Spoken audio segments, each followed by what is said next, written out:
நீங்கள் பல காரியங்களை குறித்து கவலைப்பட்டு கொண்டிருக்கிறீர்களா? கவலைப்படவே வேண்டாம். ஏன் கவலைப்படுகிறீர்கள்? நீங்கள் ஆசீர்வதிக்கப்பட்டவர்கள். உங்களுக்காக எங்களிடம் ஒரு நல்ல செய்தி உள்ளது. எனவே கவனமாக கடைசி வரை கேளுங்கள். கவலை உலக மக்கள் அனைவரையும் அழித்து வருகிறது. குழந்தைகள் முதல் முதியோர்கள் வரை அனைவரும் கல்வி, வேலை, பணம், வீடு, சொத்துக்கள், வாழ்க்கை துணை, தங்கள் அன்புக்குரியவரின் மறைவு அல்லது வீட்டில் அல்லது அலுவலகத்தில் அல்லது பொதுமக்கள் சம்பந்தமான பிரச்சனைகள், இப்படி பல விஷயங்களை பற்றி கவலைப்பட்டு கொண்டே இருக்கிறார்கள். கவலைப்படாதீர்கள். எல்லா சூழ்நிலையிலும் மகிழ்ச்சியாக இருப்பதற்கான ரகசியம் என்ன தெரியுமா? என்ன நடந்தாலும் கர்த்தருக்கு நன்றி சொல்லி பொறுமையோடும் விசுவாசத்தோடும் அவர் பாதத்தில் காத்திருந்து, பிசாசுக்கு கவலையை தருகின்ற, கவலை கொண்டு வந்து விசுவாசத்திலிருந்து உங்களை விலக்க நினைக்கிற, உங்களை சோர்ந்து போக வைக்கிற பிசாசுக்கு எதிர்த்து நில்லுங்கள். அப்பொழுது அவன் உங்களை விட்டு ஓடி போய் விடுவான். கவலை நம்மை சோர்வடைய செய்யும். எதிர்காலம் என்ன ஆகுமோ என்ற அவிசுவாசத்தை கொண்டு வரும். ஏமாற்றத்தை ஏற்படுத்தி அன்பான ஆண்டவரையே கேள்வி கேட்க வைக்கும். ஜீவனுள்ள தேவனை விட்டு நம்மை பிரித்து அவருடைய ஆசீர்வாதத்தை இழக்க செய்ய பிசாசு உபயோகப்படுத்தும் தந்திரமான ஆபத்தான ஆயுதம்தான் கவலை. கவலைகள் காரணமாக நம்முடைய நடத்தையில் மாற்றங்கள் ஏற்படுகிறது. பலரும் மற்றவருடன் பழகாமல், அவர்களின் பிரச்சனைகளை பகிர்ந்து கொள்ளாமல் தனியாக இருக்க விரும்புகிறார்கள். யாரையும் நம்புவதில்லை. கவலையின் காரணமாக பலர் மன அமைதியை இழந்துவிட்டனர். இதனால் கொஞ்சம் கொஞ்சமாக அவர்களின் உடல் மற்றும் மன ஆரோக்கியமும் பாதிக்கப்படுகிறது. ஆண்டவரும் இரட்சகருமாகிய இயேசு கிறிஸ்து சொல்கிறார், ஆகாயத்து பட்சிகளை கவனித்து பாருங்கள். அவைகள் விதைக்கிறதும் இல்லை, அறுக்கிறதும் இல்லை, களஞ்சியங்களில் சேர்த்து வைக்கிறதும் இல்லை. அவைகளையும் உங்கள் பரமபிதா பிழைப்பூட்டுகிறார். அவைகளை பார்க்கிலும் நீங்கள் விசேஷித்தவர்கள் அல்லவா? உடைக்காகவும் நீங்கள் கவலைப்படுகிறது என்ன? காட்டு புஷ்பங்கள் எப்படி வளர்கிறது என்று கவனித்து பாருங்கள். அவைகள் உழைக்கிறதும் இல்லை, நூற்கிறதும் இல்லை. என்றாலும் சாலமோன் முதலாய் தன் சர்வ மகிமையிலும் அவைகளில் ஒன்றை போலாகிலும் உடுத்தியிருந்ததில்லை என்று உங்களுக்கு சொல்லுகிறேன். இந்த சாலமோன் ராஜா தேவனால் அபரிதமாக ஆசீர்வதிக்கப்பட்டவர். அவரை போல் உலகில் ஒருவரும் இதுவரை பிறக்கவில்லை.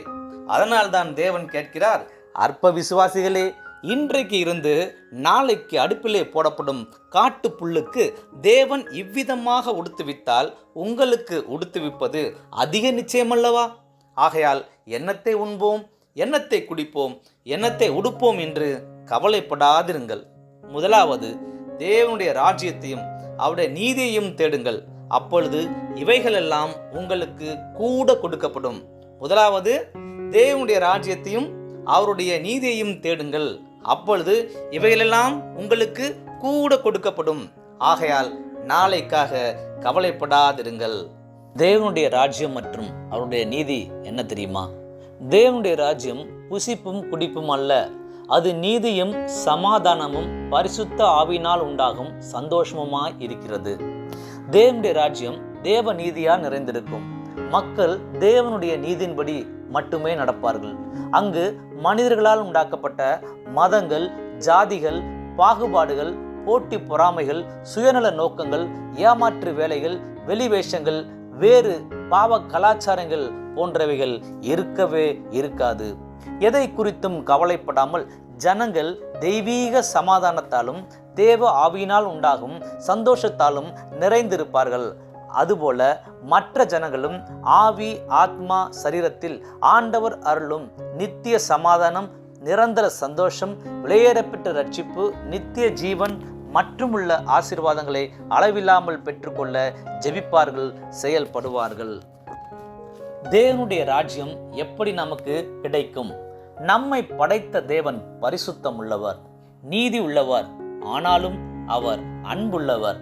அதனால் தேவனுடைய சாயலில் படைக்கப்பட்டிருந்தும் பாவத்தினால் விழுந்து போய் ஆசீர்வாதங்களை இழந்து போன முழு மனு குலத்தையும் காப்பாற்ற வார்த்தையாக தேவனிடத்தில் தேவனாக இருந்த இறைவன் மனிதனை மீட்டு இழந்த ஆசீர்வாதங்களை கொடுத்து தன்னோடு கூட நித்திய காலமாக வாழ வைக்க கன்னியின் வயிற்றில் இயேசு என்னும் பெயரில் பிறந்தார்.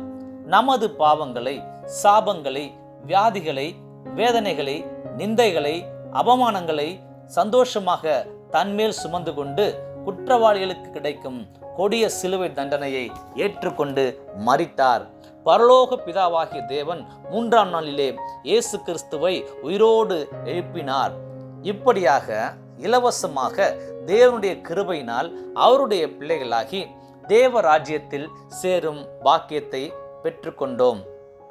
அதரிசனமான தேவனின் தற்சுரூபமான இயேசு கிறிஸ்து சதா காலமும் உயிரோடு இருக்கிற மெய்யான ஒரே தேவன். அவரை விசுவாசித்து அவருடைய வார்த்தைகளுக்கு கீழ்ப்படிந்து நடக்கிறவர்களை தம்மோடு கூட நித்தியமாக வாழ வைப்பதற்காக மீண்டும் வரப்போகிறார். மரித்தோர்களும் உயிரோடு எழுந்து அவர்களுடைய கிரியைகளுக்கு தக்கவாறு நியாயம் தீர்க்கப்படுவார்கள். அதற்கு முன்பாக நடக்கப் போகிற காரியங்களை குறித்து அவர் சொன்ன தீர்க்க தரிசனங்கள் எல்லாம் நடந்தேறி வருகிறது. அதனால் எதை குறித்தும் கவலைப்படாமல் கண்ணீர் சிந்தாமல் ஆண்டவராகிய இயேசு கிறிஸ்துவை விசுவாசித்து அவர் காட்டின அன்பின் வழியில் நடந்தால் அவர் அருளும் பாவ மன்னிப்பையும் தெய்வீக சமாதான சந்தோஷத்தையும் ஆசீர்வாதத்தையும் நித்திய ஜீவனையும் பெற்றுக்கொள்வீர்கள். உங்களுக்காக ஜெபிக்கிறோம். தேவனின் மாறா கிருபை உங்களோடு கூட என்றும் இருப்பதாக. ஆமென்.